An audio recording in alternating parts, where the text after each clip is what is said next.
Need to clean your kitchen but don't know where to start? We've got you covered. Screenshot these steps and we'll put a list of what these steps are in the comments, Google Docs, so that you could print it out and check it off. But we are not going to go over these individually right now because we're going to go through them throughout the course of the video. But this is a good list of things to do if you need to deep clean your kitchen. And this is something you should be doing maybe once or twice a month to get everything clean. Your first step for any cleaning operation is going to be to make sure that your oven, your stove, and any other, especially heat-producing appliances, are turned off, because we are going to be cleaning these later on, so you want to make sure that they are cooling down so that they are ready to be cleaned as soon as you're ready to do that. Then you are going to put every single clean dish away. So unload your dishwasher, empty your dish rack. So I have a bad habit of piling up my dish rack, so whoop, there we go. It's cleaned off. So put all of your clean dishes away so that that dish rack is empty and the dishwasher is empty, so that you are able to have those spaces clean and ready to go to put the things that you have washed or put your dirty dishes in the dishwasher. Then you're going to load up your dishwasher with absolutely everything you can find and everything that is dishwasher safe. So fill up that dishwasher completely and start it running, and only put the things that are dishwasher safe in there, and check our dishwashing video for all the hints for that. And then you are going to wash all of the dishes that you can find.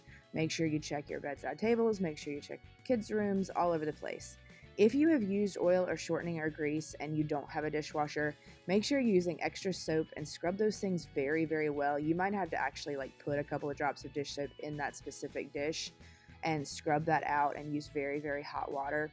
And then put your finger in there and check and make sure that there's no greasy residue, because plastic and grease really, really bond together.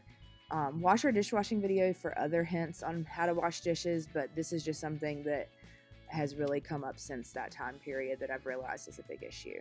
So then you're going to go through your kitchen and put every single one of your ingredients away, wipe them down if they're sticky, and make sure that all of them are sealed tight and closed, and get all of those put away in their places and put them in their correct places. Make sure to things are together so that you know where to find them the next time that you are looking for them. So make sure that they are in the right places. Any of your containers that you are putting away, make sure those are sealed up, because things that are not sealed are going to draw bugs or draw mice or draw critters. So you do not want to have any of those containers open, so make sure they are closed before you put them away. So then you are going to wipe down your backsplash, and we're going to do this first because whatever you wipe off of your backsplash can go down onto the countertops, which we're going to clean later. So if your backsplash is one that's a shelf like this, you're going to want to take anything off of it before you do this, and these can get pretty dirty. This is the one in my classroom, and so it gets all of the soap from the soap dispensers and things like that, so sometimes I have to use a scraper to get the soap up, but you want to wipe that down really well and make sure it's very clean. Then you are going to wipe down any of your appliances. So you are going to wipe them down with soapy water and then sanitize them. Especially you want to sanitize the parts underneath. Now, if you'll notice, it is very important to unplug these before you start cleaning them, because you don't want that to start turning while you are cleaning underneath it. With a KitchenAid mixer, you want to clean underneath there very, very well, because sometimes flour and ingredients get underneath that section and you don't want those dropping into the next recipe that you're making. So it's really important to scrub that.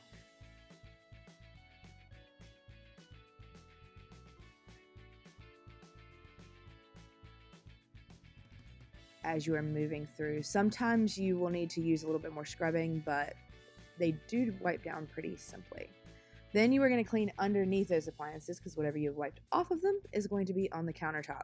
So move it away from where it normally sits and clean your countertop underneath there. And generally, if this is something you're not doing often, there might be some pretty good schmutz on there, so you might need to scrape it. And we're going to go over that process when we talk about cleaning the countertops in just a second. So then you want to clean and sanitize all of your countertops that are your blank spaces. And cleaning and sanitizing are separate processes, so you don't want to just spray things down and wipe them. We are going to scrub these with soapy water, because this is going to get all of this, what they call soil, off of there. So any of the food scraps, any of the things that are sitting around on there. So you're going to scrub it down with soapy water and just really get all of the food and things off of the countertop. And at this stage, especially if it's been a little bit since I've really deep cleaned the counters and moved things, you're going to scrape any removing food residue with a bench scraper. These are really great for cleaning countertops. They take everything right off of them. Or there's also these razor blade scrapers that work really well for granite countertops. I don't recommend you use these with laminate countertops, but they work great for granite countertops. But the bench scrapers work really well. And then you're going to wipe off any soapy water with a wet cloth and get that cleaned off. You can just run some clean water over top of it, but I found that tends to get on my floor. And then you're going to spray it with sanitizer and let that sanitizer air dry, or you can buff it with a paper towel after it's sat for a few seconds. And this counter cleaner that I'm using is safe for use on granite countertops. It's a 32-ounce spray bottle with a cup of isopropyl alcohol in it, and then about 3 to 4 drops of Dawn, and then you fill the rest of that bottle up with water. And this is safe for use on granite countertops. It shines them up really nicely and makes them look really good, and it works really well if you use one of those really good microfiber cloths. This is a reminder to hit that subscribe button if you have not already. After this, we are going to clean the stove, and this is something that I am really bad about remembering to do often. When you get in the weeds and are cooking quite often, it's hard to remember to clean your stove. And so the first thing we're going to be doing is showing how to clean a gas stove. So you're going to take all the grates off. Any of the parts that are really stuck on there, you can use that razor blade scraper to pop those right off. But you're going to clean them with soap and water in the sink, and then you can let those air dry. Then you're going to take the drip trays out, and those can be cleaned in the sink as well. Those little grates on top of the gas can be cleaned. I don't clean those every single time I clean the stove, but those can be popped off as well. And then you're going to wipe it down with soapy water and really work on getting up all those little food bits. On a stovetop like this, you do not want to use the razor blade scraper because it can take off the finish. But I will use a plastic scraper, and the scraper that I have, the other side of it is plastic. So that works really well for getting up anything that's really stuck on there. And so that helps out a whole lot with taking it so you're not having to use as much scrubbing, and it just pops those pieces right off. Then you are going to wipe it clean with a wet cloth, and then wipe it clean with a dry cloth. And that will make it look much better than it did before. These stoves also have a drawer underneath to catch all of the crumbs, and that needs to be taken out every once in a while and cleaned as well. Then you just reassemble your stove, and it looks significantly better.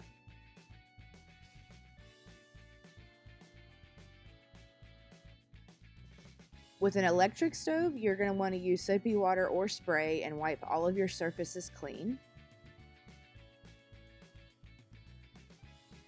I generally do not spray directly onto the stove. I will spray onto my cloth and then wipe so that I'm not spraying onto the burners. And once again, you can use the plastic side of a scraper to remove any hard bits. Make sure you're cleaning your knobs and all your surfaces, and then remove your elements to clean the drip trays by lifting them up at an angle and pulling them straight out. And be gentle with this process because you don't want to damage this little setting that the elements go into. Lift the drip tray out, and the drip trays can be cleaned as well. This can build up with a lot of stuff underneath it, and so you can scrub those with steel wool or with Brillo pads, or just soap and water and scrubbies. But these can also be purchased for replacement. So if they're in really bad shape, you can buy new ones and you don't have to replace the stove. And they are pretty easy to find at Lowe's or at appliance stores or even online. And so you can replace those if they've gotten into bad shape. Then you're going to replace the element by pushing the end into the slot gently, aligning the tabs and pressing it down, and just making sure everything is seated in there nicely. With a flat top stove, you can wipe those down with water or use a specific abrasive cleaner designed for flat top stoves. These you have to be very careful with because they are a little more delicate, and especially if you boil over something like candy, they might not ever get as pretty and clean as you would like for them to. You can use the razor blade scraper with these and get the stuck on bits off pretty easily, but you want to be careful with what you use on these surfaces and read the directions in your manual very carefully as to what types of cleaners you're allowed to use and what types of pots you're allowed to use and all of those types of things, just to make sure that you're not doing anything that will damage this surface. So now you are going to scrub your sink, and the sink is after all these other processes because you've been using that for your cloths and stuff. So you're going to scrub all the parts of the sink and faucet with a soapy abrasive scrub pad to get all of the food bits off. So we're going to be scrubbing all of the parts that surround as well, and then scrub the insides of the sink down into the drain and the faucet itself. You can even, if your sprayer has gotten kind of dirty, if the inside of it has, you can scrub the sprayer as well and make sure that that is cleaned off, and then rinse that under the faucet. Make sure that your faucet is cleaned off very well, and then you are going to rinse the sink with a sprayer and then wipe the faucet and surround with a wet cloth and then a dry cloth to shine it. You can use the scraper on anything that's a little bit harder to get off. In case you hadn't noticed, I love a scraper. And then you're going to run your hand around the sink to feel if it is smooth. If it's not, you're going to scrub it until all of your surfaces are smooth. That is going to be your test with any of these surfaces. Do this on the counters, do this on your stove, do this on your sink. If those surfaces are not smooth, they are not clean. So rub your hand over it to make sure that that's smooth, and that way you know that it is clean. On stainless, you can use a scraper, but do not use a scraper on a ceramic sink because you can pop that finish off.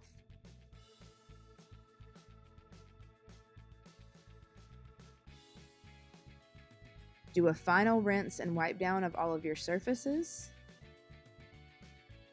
And a sink that is very old can look brand new. Don't forget to empty your drain plug as well and clean that. If you don't, these drains will draw fruit flies very, very easily. And so you want to make sure you, especially if you've cut produce or have any sort of fruits, vegetables, or honestly any food residue, it's important to make sure that you clean that out. After this, you want to make sure you are cleaning under your dish racks. And this is something that people forget to do. They just kind of leave the dish rack there forever. But underneath dish racks can be very, very gross. So you want to clean under your dish rack and clean the dish rack itself. Wipe under the dish rack, and bar mats, which are the ones that are kind of have those nub surfaces, can be run to the dishwasher. You just want to put the nub side down and drape them over top on the bottom rack. And then scrub your drain mat and leave it in a clean sink upside down to dry. And then this is a good opportunity for you to clean where those areas were.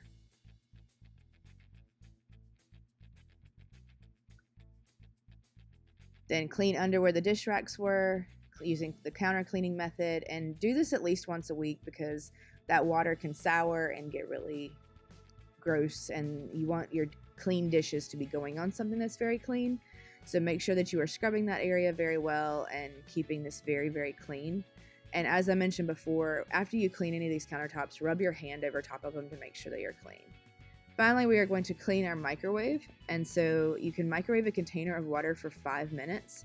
So just fill up a Pyrex or a glass bowl and put it in there and set it for 5 minutes. This is going to create some steam. You can use an Angry Mama, which is something that you can purchase.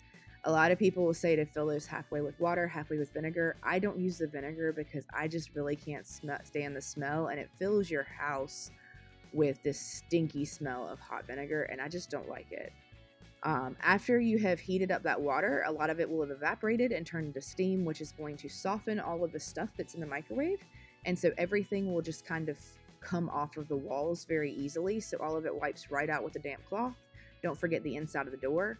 Then you're going to pop the turntable out of there and clean it in the sink with soap and water. Use a scraper to pop off anything if you need to.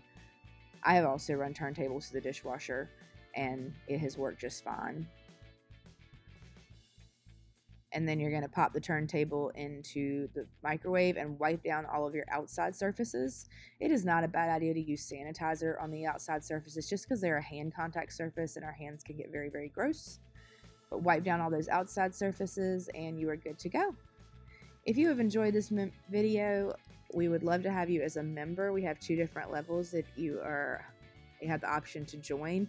If you do not have the funds to do that, we completely understand, and we would love to have you as a subscriber. So hit that subscribe button. It's absolutely free, and it shows us that you support the channel.